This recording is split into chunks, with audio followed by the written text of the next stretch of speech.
હવે આગળ વાત કરીએ તો ડાંગના ખેડૂતો સ્ટ્રોબેરીની ખેતી કરીને મેળવી રહ્યા છે સારી આવક। સ્ટ્રોબેરી મહારાષ્ટ્રની સાથે હવે ગુજરાતના ડાંગની ઓળખ બની ગઈ છે।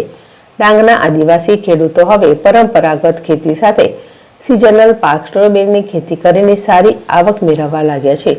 ખાટી મીઠી રસપ્રદ સ્ટ્રોબેરી મહારાષ્ટ્રની સાથે હવે ગુજરાતના ડાંગની ઓળખ બની ગઈ છે।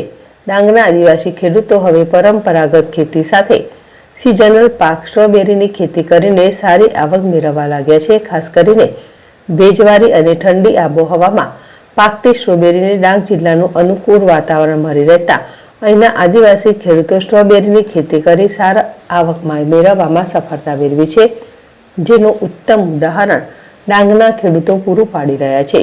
ગુજરાતના છેવાડે આવેલા ડાંગ જિલ્લામાં સ્ટ્રોબેરીનું પ્રમાણ વધુ જોવા મળી રહ્યું છે। અહીં ખેડૂતો દ્વારા મોટા પ્રમાણમાં સ્ટ્રોબેરીની ખેતી કરવાથી ડાંગના બજારોમાં સ્ટ્રોબેરીનું વેચાણ થઈ રહ્યું છે।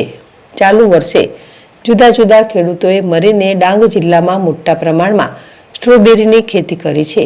તેઓ વેચાણ માટે આહવા, વઘઈ અને સાપુતારાના બજારમાં વેચી રહ્યા છે। આ વર્ષે ગલકુંડ, બોરી, ગાવઠા, બરડ પાણી, ભૂરા પાણી, નાની દબાસ અને મોટી દબાસ, બરમ્યા વડ જેવા ગામોમાં સ્ટ્રોબેરીની ખેતી કરવામાં આવી છે। બાગાયત ખાતા દ્વારા 50થી વધુ ખેડૂતોને સહાય પણ ચૂકવવામાં આવી છે। સાપુતારા બાળુભાઈ પવાર, અમારે ગામનું નામ નાની દબાસ અને અમે સ્ટ્રોબેરીની ખેતી કરતા છે। લગભગ 10 વર્ષથી ખેતી કરતા છે, પણ મેં 5 વર્ષથી પ્રાકૃતિક ખેતી કરતા છે। એટલે ગયા વર્ષે મને 1,40,000નું ઉત્પાદન થયેલું અને આ વર્ષે મેં સ્ટ્રોબેરીની હવે શરૂઆત થતી છે, પ્રાકૃતિક પર એ ખેતી મેં કરતા છું।